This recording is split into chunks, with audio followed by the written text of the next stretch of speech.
تا حالا دقت کردی یه صدای مزاحم همیشه توی سرت در حال وراجیه؟ همون صدایی که وقتی یه اشتباه کوچیک میکنی تا شب 100 بار صحنه رو برات تکرار میکنه و میگه دیدی آبروت رفت، همه فهمیدن هیچ کاری بلد نیستی. یا وقتی خسته ای میاد و زمزمه میکنه تو تنبلی، تو هیچ وقت موفق نمیشی. این صدا فقط یه فکر گذرا نیست، یه مستاجر سمج و پر سر و صداست که انگار توی ذهن ما خونه کرده. اما سوال اصلی اینجاست چه جوری حکم تخلیه این مستاجر پررو رو بگیریم؟ سلام، من محسنم، اینجا پادکست تیک تاکه و امروز میخوام با 3 تا تکنیک علمی و عملی بهت بگم که چطور ریموت کنترل ذهن خودتو بگیری دستت. اگه میخوای تو مسیر رشدت یه همراه داشته باشی کانال منو سابسکرایب کن و آخر این ویدیو نظرتو در مورد این اپیزود برام بنویس. راهنمای ما تو این سفر استاد بزرگ روانشناسی مدرن دکتر دیوید برنز، استاد دانشگاه استنفورد، نویسنده کتاب فوق‌العاده مشهور فیلینگ گود که تو فارسی به از حال خوب به حال بد ترجمهش کردن و باعث شده میلیون ها نفر بتونن کنترل ذهن خودشونو بگیرن دست خودشون. خب قبل اینکه وارد تکنیک‌های عملی بشیم باید یه قانون اساسی و طلایی رو بدونیم. این قانون فونداسیون بحث امروز ماست. دکتر برنز میگه این اتفاقات بیرونی نیستن که حال ما رو بد میکنن. این فکرها و تفسیرایی که ما در مورد اون اتفاقات با خودمون میکنیم که باعث میشن احساسات ما شکل بگیرن و یه احساسات بدی بهمون دست بده. این جمله رو با یه مثال ساده بازش میکنم. فکر کن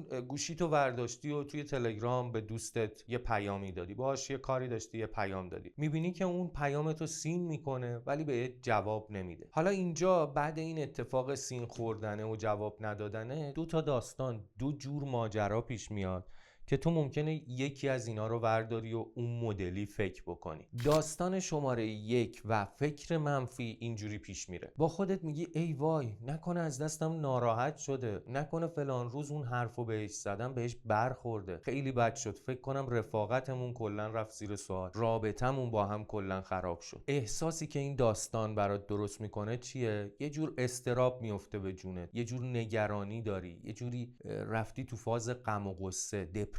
داستان شماره 2 که با فکر منطقی پیش میره ماجراش چیز دیگه ای، حرف دیگه ای بهت میزنه. اون باعث میشه اینجوری فکر کنی که احتمالاً دستش بند بوده نتونسته جواب بده، شاید تو ترافیکه، شاید یه جایی تو یه جلسه ایه، حالا بیاد بیرون بهم زنگ میزنه یا یه جوابی بهم میده دیگه. این داستان اینجوری پیش میره که تو حس خاصی نداری، یه حس خنثی داری و هنوز آرامش باهاته. اگه دقت کنی اتفاقی یه چیز بوده ها، تو یه پیام دادی، دوستت سین کرده ولی بهت جواب نداده. اما مدل فکر کردنت به این ماجرا، اون تفسیری که داری میذاری رو اون اتفاقه باعث میشه که حال بدی پیدا کنی یا بتونی اون حال خوبی که داری رو با خودت حفظ کنی. چیزی که میخوام بهت بگم بزرگترین کشف CBT یا شناخت درمانی رفتاری تو روانشناسیه. ما نمیتونیم همیشه اون اتفاقات بیرونی رو کنترلشون کنیم. اون چیزی که ما روش کنترل کامل داریم تفسیرها و اون فکرای خودمونه. آره ما واقعا قدرت انتخاب داستان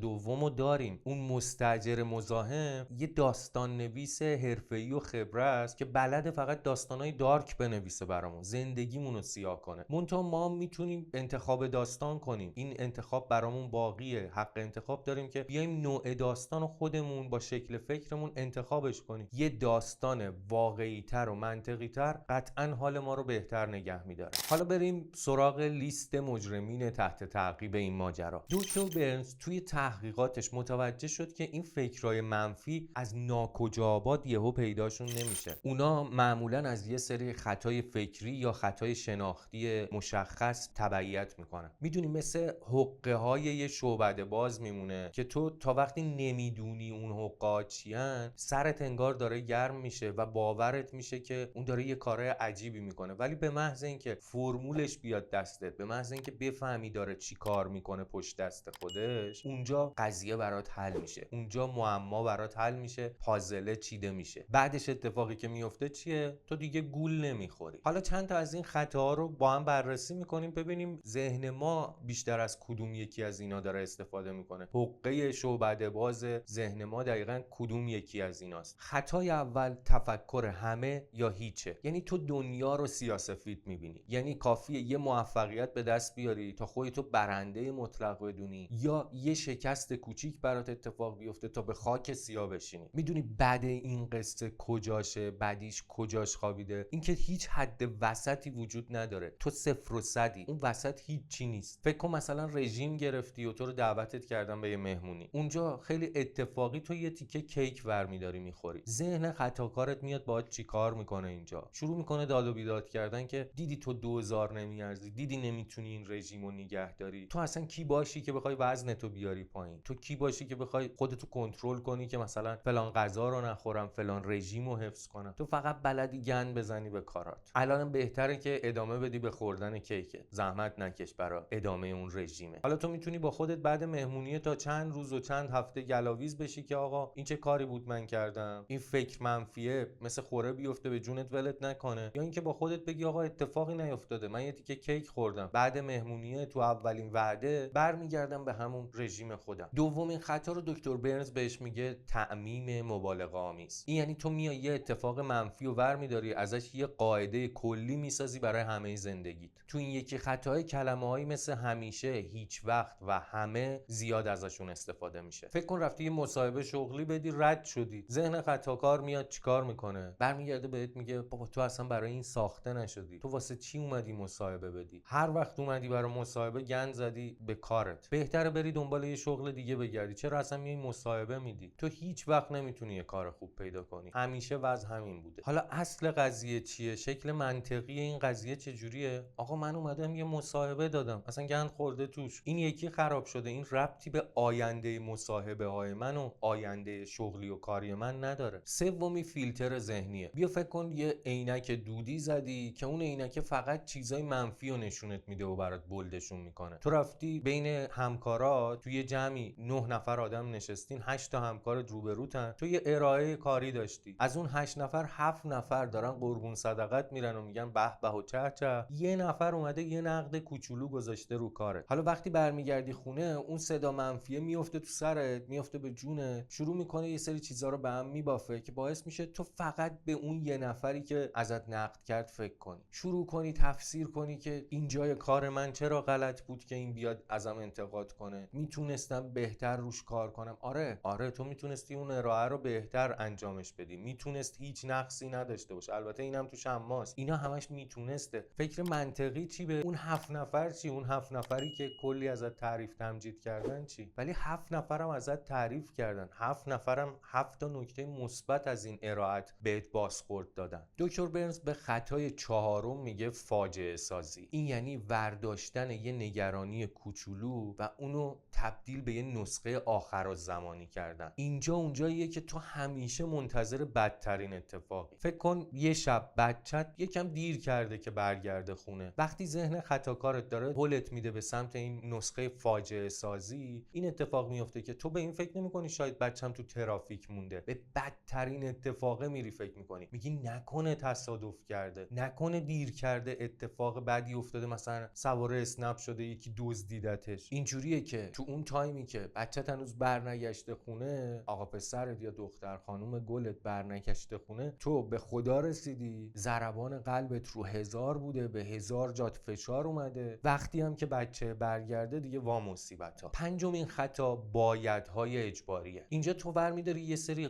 قوانین و باید و نباید سفت و سخت برای خودت درست می‌کنی که انتظار داری دقیقاً بقیه از رو اون باید نبایدهای تو پیش برن. اگر مولا درزشم برو، کسی طبق اون قانونا پیش نره، پاشو بذاره یه جای دیگه، تو یا به شدت از دستش عصبانی میشی یا واقعاً ازش ناامید میشی. مثلا تو یه نسخه ای از خودتو برای خودت تعریف کردی که قرار همیشه شاد و پر انرژی باشه. اگه یه روز چیزی خلاف این باشه، اگه یه روز یکم ناراحت باشی، از دست خودت دوبله ناراحت میشی که چرا اصلا من ناراحتم، در صورتی که ممکنه به اون ناراحتی تو اون روز احتیاج داشته باشی. یا مثلا در مورد یکی از دوستات به هر دلیلی اینجوری فکر میکنی که اون باید حواسش به من باشه و اگه این اتفاق نیفته، مثلا یه روز یه جایی مشغول کار خودش باشه، یه تلفن بهت نزنه، احوالتو نپرسه، بعد جوری از دستش ناراحت میشی و ازش هم ناامیدی. حقیقتش اینه که این باید نبایدها منبع اصلی خیلی از ناراحتیامون مثل احساس خشم و گناه و اضطراب. خب ما اومدیم تا اینجا، فقط دشمن خودمون رو شناختیم. حالا حتما یه سری ابزار لازم داریم، یه سری اسلحه میخوایم که بریم به جنگ این خطاها. دکتر برنز 3 تا سلاح خیلی خوب بهمون معرفی میکنه. به تکنیک اول میگه تکنیک 3 ستونی. یه ابزار قدرتمند نوشتاریه که توی اون میری یه کاغذ برمیداری و 3 تا ستون روش میکشی. ستون اول تیترش میشه فکر منفی خودکار. همون صدا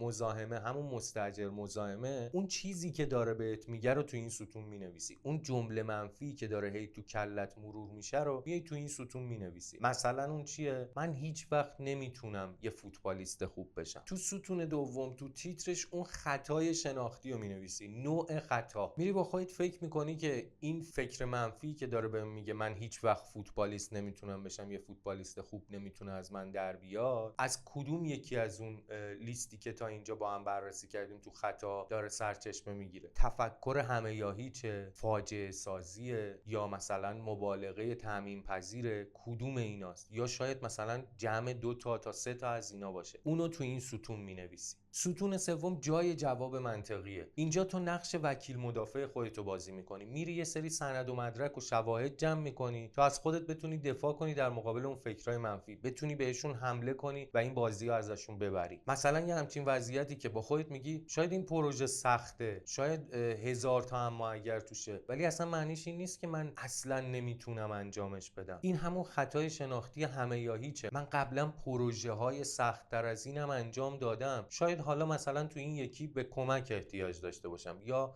نیاز باشه که من برم کار رو به بخشای مختلف تقسیم کنم تا از پسش بر بیام. این ستون سومه بعد از شناخت اون 2 مورد دیگه، نوشتن اون 2 تا ستون دیگه، کلی بهت کمک میکنه، باعث میشه که از پس اون فکر منفی کاملا بر بیای. تکنیک دوم دکتر دیوید برنز تکنیک آزمایشیه. دکتر برنز میگه که خیلی از فکرهای منفی پیش بینی های ترسناکی از آینده. حالا بهترین راه مقابله با این فکرهای منفی که دارن آینده نگرانه برخورد میکنن چیه؟ بریم آزمایششون کنیم. خیلی ساده است. با مثال حرف بزنم برات. فکر منفی داره بهت میگه که تو اصلا به درد مهمونی نمیخوری. اگه بری توی مهمونی اصلا هیچکی تحویلت نمیگیره. باید بری یه گوشه بخ کنی بشینی برای خودت تا اون مهمونیه تموم شه. خب این فقط یه فرضیه است. میتونی بری آزمایشش کنی. راه حل دکتر دیوید برنز چیه اینجا؟ میگه اگه به یه مهمونی دعوت شدی ردش نکن. برای 30 دقیقه برنامه بریز که اونجا باشی. وقتی رفتی وارد مهمونی شدی، یه نفر آدمو پیدا کن، یه سوال ساده ازش بپرس. مثلا موزیک داره پخش میشه، همه دارن با موزیک بالا پایین میپرن. به اون یه نفر آدم بگو که چه آهنگ باحالیه، خوانندش کیه. حالا احتمال داره که این بابا بیاد مثلا یه جوابی بهت بده، اسم خواننده رو اگه بدونه بهت بگه و حتی باهات همراهی کنه و تاییدت کنه که آره واقعا منم از این آهنگ خوشم میاد.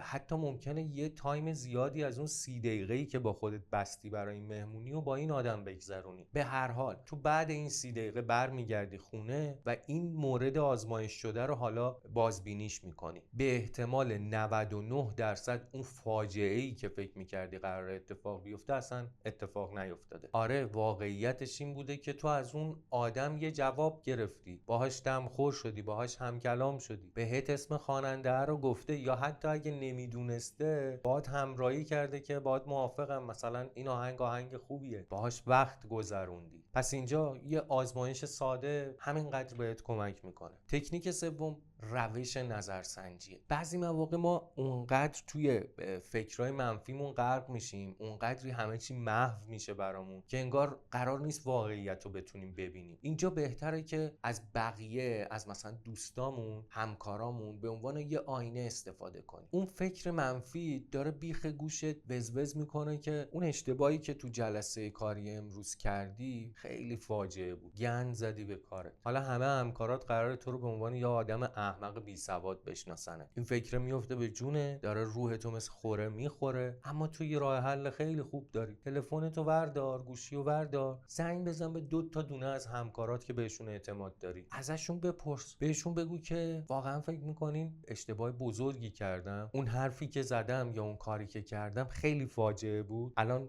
همتون فکر میکنین که من یه آدم احمق بی دست و پام که سوادم نداره. به احتمال زیاد این 2 تا همکارت یا بهت میگن ما اصلا یادمون نمیاد در مورد چی داری حرف میزنی، یا میگن بابا بی خیال، این همه اتفاق خوب تو جلسه افتاد، این چیه اصلا تو داری بهش فکر میکنی. پس امروز با هم فهمیدیم که اون صداه اصلا حرف راست رو به ما نمیزنه، اون یه شعبده بازه که یه سری تردستی میکنه تا ما رو بترسونه. این تردستیاش هم همون خطاهای شناختی ان که امروز با هم یادشون گرفتیم. ما یاد گرفتیم که خودمون یه چیزیم، اون فکرها و تفسیرها یه چیز دیگه. یاد گرفتیم که اتفاقای بیرونی خیلی نمیتونن تحت کنترل من و تو باشن، ولی ما میتونیم کاملا روی شکل فکرمون، روی تفسیرامون از اون اتفاقا سوار باشیم و کنترلشون کنیم. کل این فرایند تو 3 تا مرحله خلاصه میشه. اول بیا فکر منفی و شکارش کن، بعد خطای شناختی تو بشناس، بعد تو مرحله آخرم بیا و با یه فکر منطقی جوابشو بده. حالا اگه این ویدیو رو دوست داشتی حتما این یکی ویدیو رو هم ببین. تیک تاک یه تیکه سبز کنار هدفات، دنبالش کن.